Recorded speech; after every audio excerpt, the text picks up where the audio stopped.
ได้เกินเขาเกินไปปลาดุก2 ตัวเอ๊ะเหนื่อยใจเหลือเกิน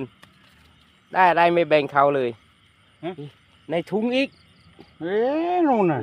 เคยธรรมดาที่ไหนในถุงปลาดุกปลาโมเหลืองอารามนะฮะใหญ่เหลืองอารามธรรมดาที่ไหนอีก1 ตัวมีแต่เหลืองอารามเลยอะยอเย่อยู่เฉยอยู่เฉยบ่กระโจกเทค่อยดูผมรอบหน้าจะให้ได้อยู่เพชรฤาษีได้อะไรรับประทานเหนื่อยใจเหลือเกินสวัสดีครับผมมื้อนี้พามาใส่เบ็ดครับผมมาใส่เบ็ดตามทุ่งนาครับผมเขาเริ่มเขียวแล้วครับน้ำก็กำลังมาใหม่ครับผมพูนครับพี่ชายกำลังย่างใส่อยู่ทางพุ่นตาฤาษีอยู่ฝั่งพุ่นครับผมตามหน้าก็เริ่มมีแล้วครับ1 2 3 4หน้าครับผม3 4ให้มีสระอยู่ลูกนั่นครับผมลูกนั่นทางนี้ก็เป็นคลองครับผมทางพุ่นก็เป็นสระครับมันเข้าหากันพูนปลาน่าสิเป็นปลากล้วยครับฝั่งพุ่นมีสระคือกันครับผมสิใส่เบิ่งบริเวณนี้แหละครับใส่ดักไว้ได้เหยื่อจิ้งหรีดครับมื้อนี้เหยื่อจิ้งหรีดผสมเหยื่อใส่เดือนครับผมตาฤาษีก็ไปแล้วพี่ชายก็ไปแล้วครับผมอย่างไรก็ฝากกดไลค์กดแชร์กดติดตามในช่องอนาคตนำครับผมอยากสิมีผลงานอะไรเบิ่งบ่ครับผมกำลังลองใส่ครั้งแรกครับแต่บ่ฮู้ว่าสิมานหรือบ่มานนะฮะไปลุยกันเลยครับผมจวดไปหาเขาก่อนนี่ครับผมใส่เหยื่อจิ้งหรีดครับตอนค่ำๆก็สิเปลี่ยนใส่เหยื่อใส่เดือนอยู่ครับผมน่าสิมีปลาดุกตัวใหญ่ๆอยู่ครับผมน้ำก็ยังบ่หลายส่ำใดนะครับผมนี่มีข้างๆกันแท้กับตรงกลางหน่อยๆครับน้ำกำลังเจะๆนะฮะคุณครับตาฤาษีอยากใส่อยู่ทางโน้นนะฮะธรรมดาที่ไหน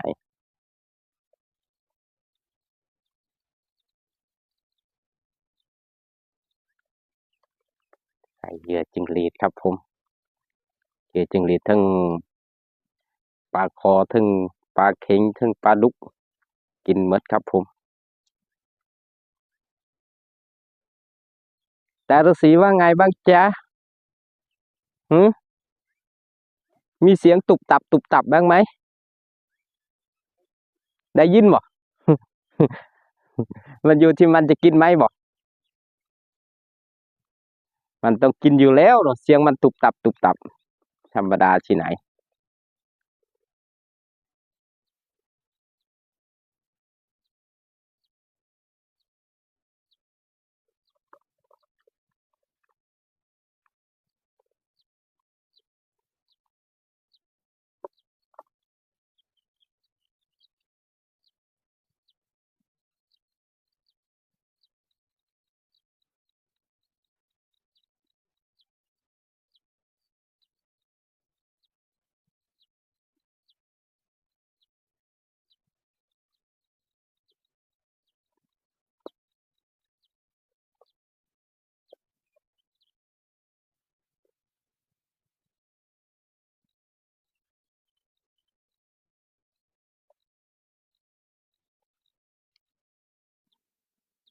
นี่ครับผมจะสิใส่ไปหอดส้นปลากล้วยนั่นแหละครับแล้วก็สิกลับมาวนใส่กันแท่นี่ครับผมไปทางพูนแล้วก็อ้อมไปพูนครับผมตามทางอ้อมไปหาหมองพักครับผมทางเทิงพูนตาฤาษียางมาสุดแล้วครับตาฤาษียางกลับขึ้นเบ็ดใส่ยังบ่หมด ตาฤาษีอ้อมบ่ได้ครับผมต้องยางกลับแล้วลงอีกกันแท่หนึ่งครับผมตาฤาษีเดินมาบอกว่าเหยื่อหมดแล้วอันหนึ่งโอ้เหนื่อยใจเหลือเกินจิลีดหมดไว้ครับผมปลาหน่อยตีก่อนถ้ามีปลาหน่อย ไม่ธรรมดาที่ไหนอู้อะไรวุบวุบวุบวุบอู้เห็นเบ็ดวุบวุบแล้วครับผมอะไรดึงไม่ใช่ปลาน้อยบอกหายแล้วโอ้เหนื่อยใจเหลือเกินครับผมอย่างไรก็ทาลุ่นเบิ่งตอนยามเลยครับอันนี้ใส่เบ็ดให้แล้ววันครับผมใส่เบ็ดยังว่าท่านแล้วตอนนี้ก็เวลา5 โมงครึ่งแล้วครับผมเดี๋ยวมันจะค่ำก่อนนะฮะโอ้ธรรมดาที่ไหนถ้าเบิ่งยามคืนครับผมถ้าเป็นรุ่นกันนะฮะจวดไหนขอดูปลาหน่อยสิแต่ละสีได้ปลาดุกตัวหนึ่งครับผมแฮะไหน ปลานามัยเห็นไหม ปลาโมโอ้โหโอ้ไหนปลาดุกไหนเคยมองเห็นบ่เห็นเนี่ย โอ้เห็นแล้วติดตุลอู้เรื่องรามอีกแล้ว เรื่องอาราม โอ้เดือดใจเหลือเกิน ข่าวอารามเด้อ ไม่ใช่กาวาลาดเรือรามเลยโอ้เดือดใจเหลือเกินธรรมดาที่ไหน นี่ตัวไหม นายหอยอู้กูตัวหอเลยยาว บ่แม่นหอยอันนี้เชอรี่ นั่นแหละนี่เขาเรียกว่าเชอรี่ เต็มพุงบึบไม่ได้อีกอย่างเอาอีกอย่างนะธรรมดาที่ไหน หลายอย่าง เอาหลายๆอย่างโอ้เดือดใจเหลือเกินโอ้กระจอกเทอะไรนะ ยังไม่พอนะนี่ ยังไม่พอบอกเอาอีกไงโอ้เหนื่อยใจเหลือเกิน ไปเรื่อย ไปเรื่อยๆแฮ่ 5 กิโลเฮิรตซ์ 5 กิโลเฮิรตซ์โอ้เหนื่อยใจเหลือเกินโอ้สบายเหลือเกินต้มน้ำกินกาแฟก่อนนะจ๊ะนายจ้าโอ้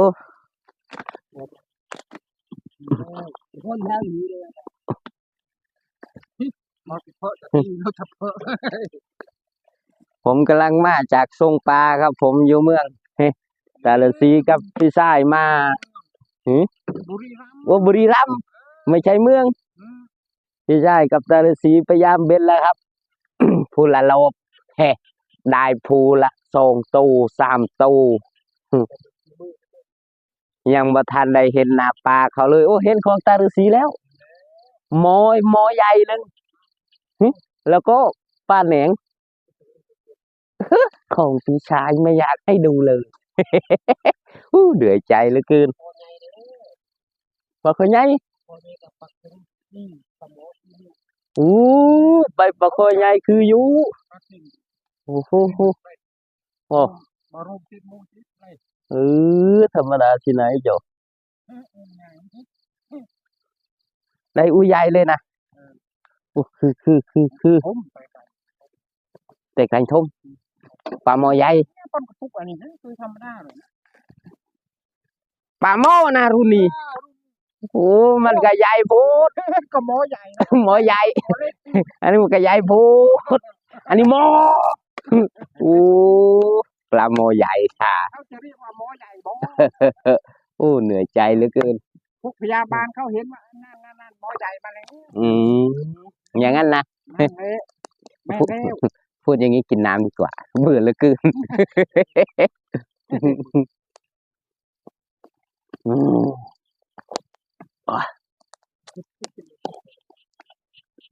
อย่าบอกนะว่าลืมกาแฟ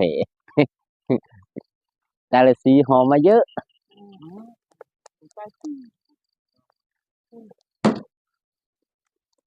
เมตังอยู่กับ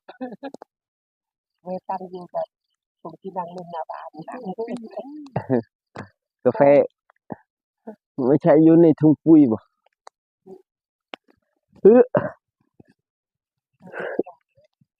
ซองกิน3 คนชื่อมาตรงชื่อมารู้ตรงปะถึงเขาโอ้ยคือจะได้คือคลิกเขากระดาษที่บัญชีเลยคือจะจับตะเกียวจับตะเกียวมาดักเขา สบายใจเหลือเกิน ได้แต่แก้วไม่ได้กาแฟ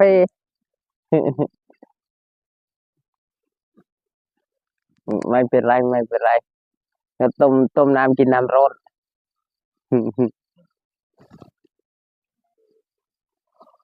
โ โอ้ยังไม่ทันทลายเลยหาวแล้วหาวอีก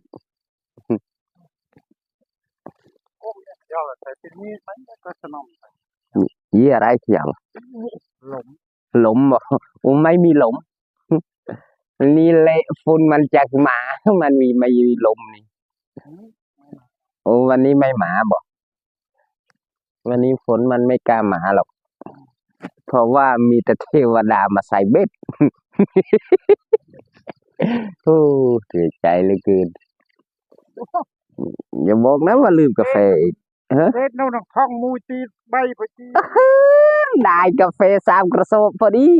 โอ้คุณละกระสอบใครเนี่ยอย่างนี้เยี่ยมเยี่ยมเยี่ยม เด็ดอะไรสุดาก็ได้เลยไปทำ โอ้ได้ โอ้ คน บาปอ่ะน้องแล้วพี่ได้หมกรอยไงมันแต่ เห็นบ่ฮะคืออยู่ได้คนละห่อพอได้แกล้ม พอมีแฮงนำกัน แก้วสำหรับรถบ่สำหรับถุงต่างหากสำหรับรถต่างหากโอ้เหนื่อยใจเหลือเกิน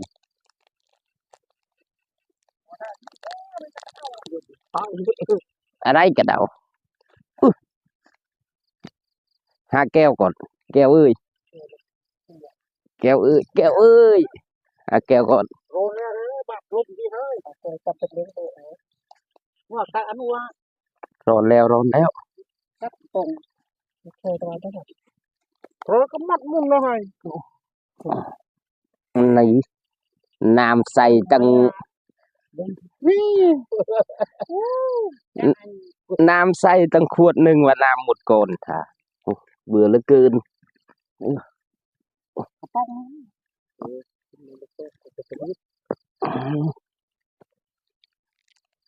กินคนละทีก็ได้ตัว ถ้าเติมกันไปเลยคือชิว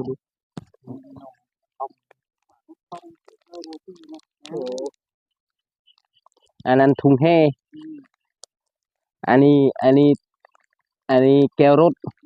อันนั้นแก้วทุ่ง ไม่เหมือนกันโอ้เหนื่อยใจเหลยเกิน โหมันจะไม่ร้อน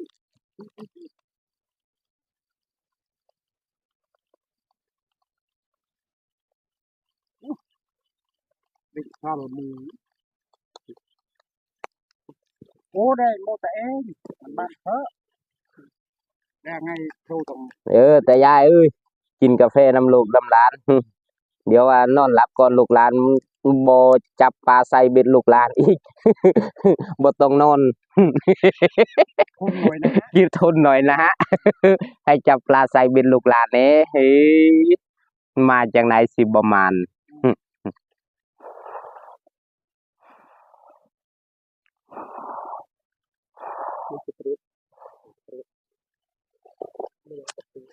โอ้โห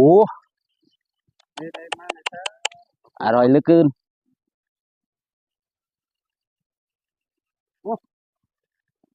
ไม่ทันได้ยกเลยได้กลิ่นมาก็ชื่นใจ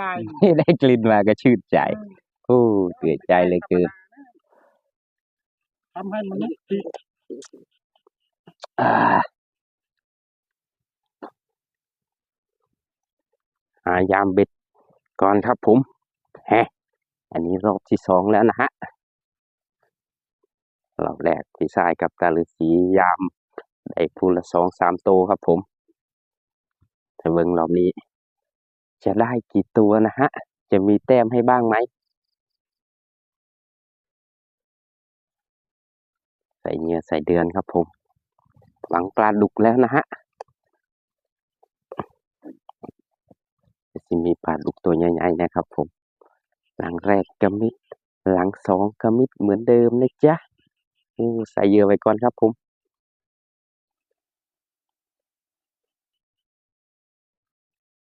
หันมาสิหาหลังนะครับเฮ้หมดแต่เหยื่อคือเก่าไอ้ยาเป็นอะไรแบบนี้ มันจะมีแต้มให้บ้างไหมมันต้องมีอุอาให้บ้างเลยนะโอ้โหเบ็ดยังเหลืออีกเยอะเหยื่อหมดดีครับผม มงตับเต่าหลายแมงตับเต่าเยอะกินเหยื่อหมดครับผมดึงจึกจักจึกจักหลังนี้มีอะไรบ้างไหมฮะมิดเหมือนเดิมเฮ้ยธรรมดาที่น่ายใส่เหยื่อไว้ใส่เหยื่อไว้เผื่อมันกินดึกดึกดึกดึกมามันจะอู้อะอู้อะอู้อะ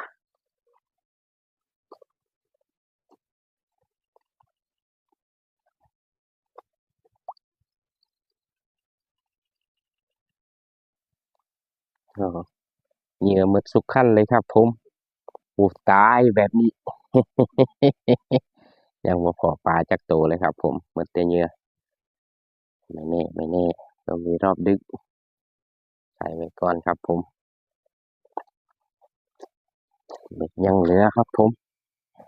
มันจะมีให้สักตัวบ้างไหมลุ้นไปเรื่อยๆลุ้นไปเรื่อยๆมันต้องมีให้สักตัวบ้างแหล้วนะโอ้หมดแล้วครับผมฮะแฮะแฮะแฮะไม่ได้สักตัวเลยนะฮะแต่ไปลุ้นของตาฤาษีครับผมโอ้เหนื่อยใจเหลือเกินได้ข่าวว่าตาฤาษีได้ปลาดุกแล้วไปเบิ่งครับว่าตาฤาษีสิได้จักตัวโอ้เหนื่อยใจเหลือเกิน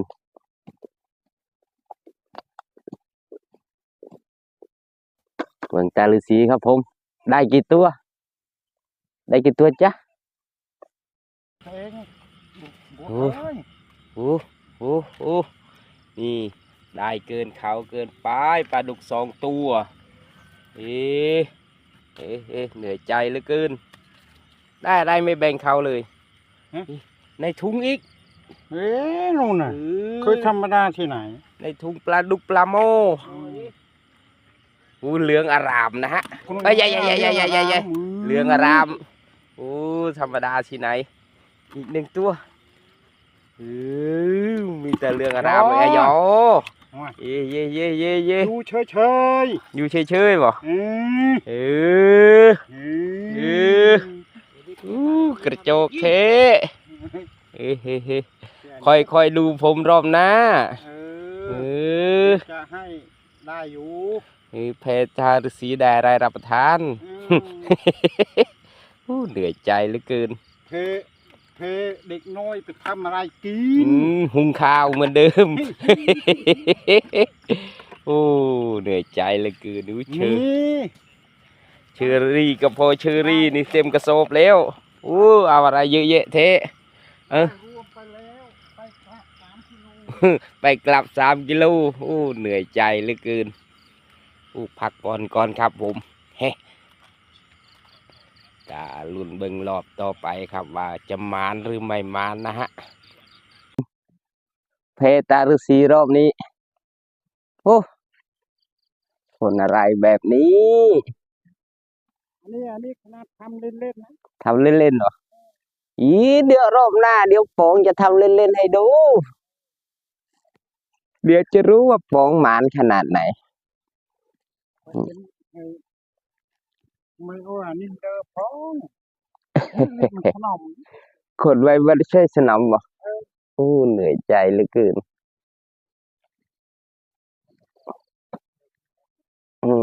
พักผ่อนก่อนนะฮะสักแป๊บแล้วค่อยไปยามอีกรอบไปหายามเบ็ดอีกรอบนึงครับผมแฮะยามอีกรอบนึงจังพักผ่อนแล้วก็กูตอนเช้าครับผมมาลุ้นดูกันนะฮะว่าจะมานหรือไม่มานรอบนี้เออมันต้องมีบ้างแล้วล่ะจะมานอะไรจะตาฤาษีแท้อืมครั้งแรกก็หมดเหยื่อเลยโอ้เหนื่อยใจเหลือเกิน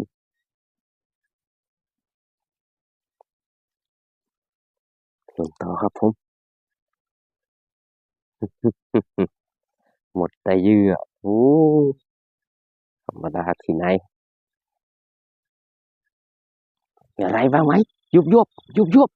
ปลาอะไรฮะ เป็นโม่บ่ ปลาคุณโมหมอใหญ่หมอใหญ่ฮ่าฮ่าฮ่าฮ่า ตามรอบไอ้ตัวเดียว ได้แล้วนะฮะเจอหน้าแล้วหมอใหญ่หมอตัวหนึ่งครับผมเย้เอ้ยเอ้ยเอ้ยเอ้ยเอ้ยเอ้ยว่าจะได้แต่ตัวจะหลุดอีกโอ้เหนื่อยใจเหลือเกินมันกินแล้วมันกินแล้ว มาแล้วนะฮะตัวแรกเดี๋ยวมันก็จะมาเรื่อยๆใส่เหยื่อไว้ก่อนใส่ไว้ตอนเช้าเพื่อมีลุ้นแฮะทีหนึ่งแล้วมันวันใหม่แล้ว มันกินแล้ว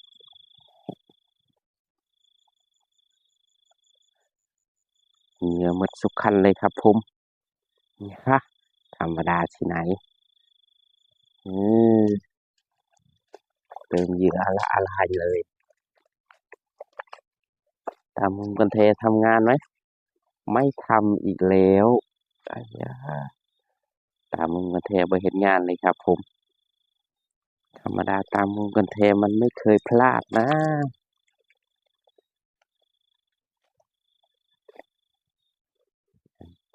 น่าสิบ่ค่อยมีปลาครับผมน่าสิมีแต่บ่กินสงสัยมันจะกินพิซซ่าตุนต่อครับผมอาจจะมีให้อีกสักตัวไหม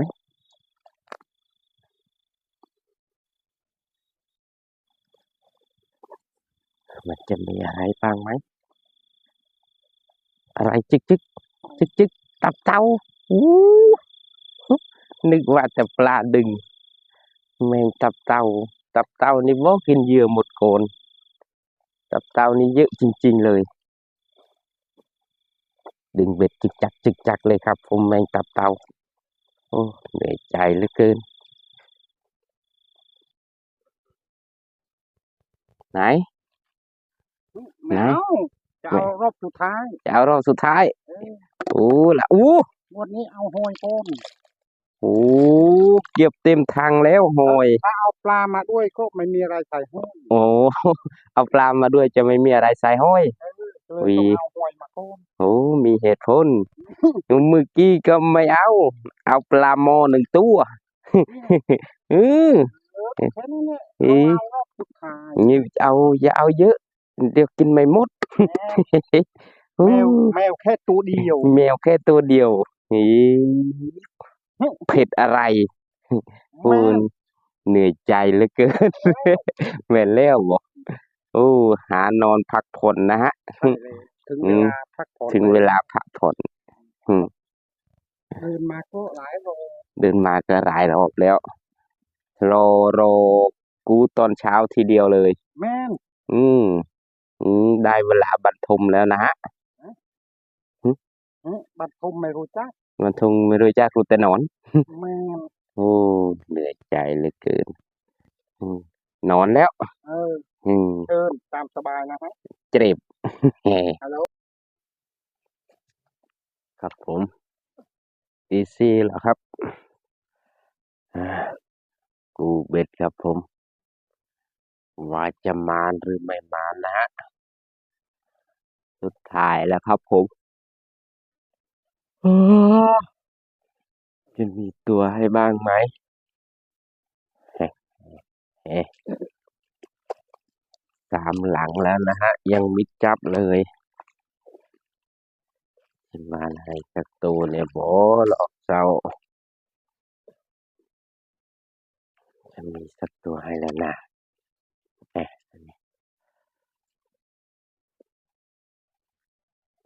สั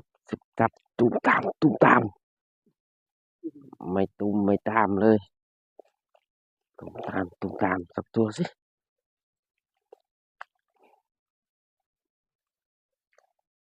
ไอ้ยะอะไรพันฮ่าฮ่าอะไรดึงพันไม่รู้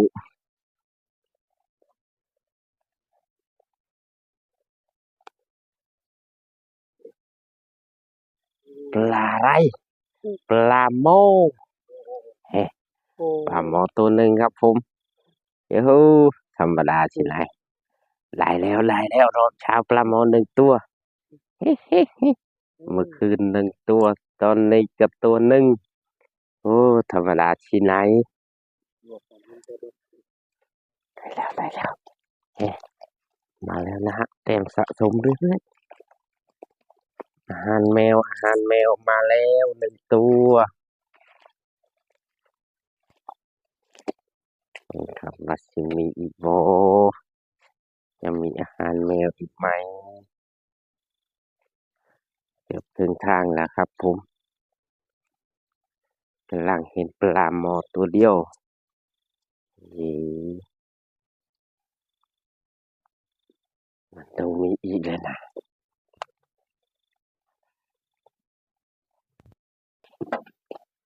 เฮ้เก็บเรียบร้อยแล้วครับผมได้ปลาหมอหนึ่งตัวโอ้ธรรมดาที่ไหน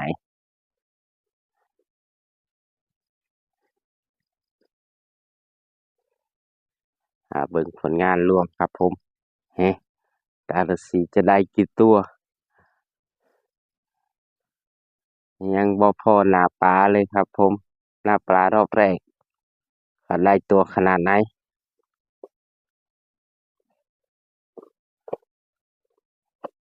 ฮะฮะรอบแรกปลาหมอตัวใหญ่ปลาหมอตัวใหญ่กับปลาโคเห็นแล้วแฮะพอได้กับเขาวแมวอยู่ครับผมพอได้อาหารแมวอยู่เอ๊ธรรมดาที่ไหนบ่อยอาหารแมวนี่จ้ะเออปลาโมสี่ตัวเออปลาคอตัวหนึ่งนี่จะได้ปลายแมวกินอยู่ครับผมย่าธรรมดาที่ไหนถ้าเบิ่งของตาฤาษีครับสิได้จักโตเก็บของรอตาฤาษีก่อนนะฮะโอ้เก็บของเก็บศาสตร์กลับบ้าน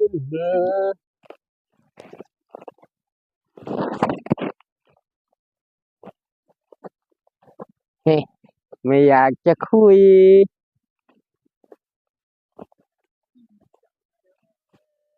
หากินจะไม่รอดบ่จิบแค่นี้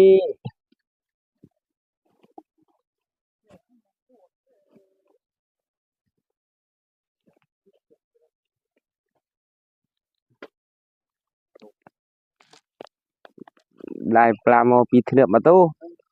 เหนื่อยใจเหลือเกินฝีมือไม่มีใครทำได้ทีมงานเรามันคุณภาพอยู่แล้ว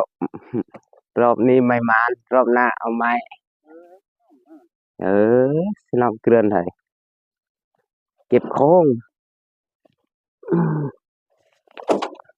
สงสัยมันตะเลิดขึ้นไปทางอื่นแล้วมันขึ้นไปเรื่อยๆเรื่อยๆ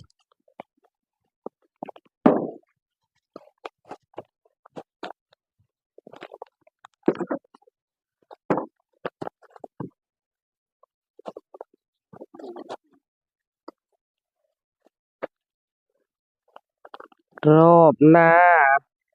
ค่อยว่ากันใหม่อื้อหือรอบนี้ปล่อยไปไม่ทำบาปเฮ้เฮ้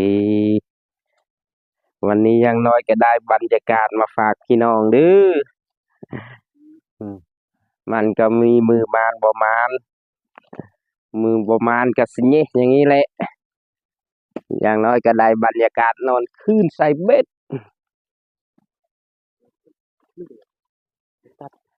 อืมโอ้เหนื่อย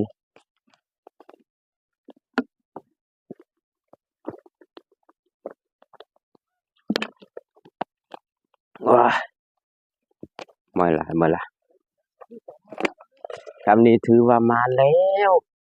ครั้งแรกครั้งแรกของปีนี้มานอนคืนใส่เบ็ดทุ่งนา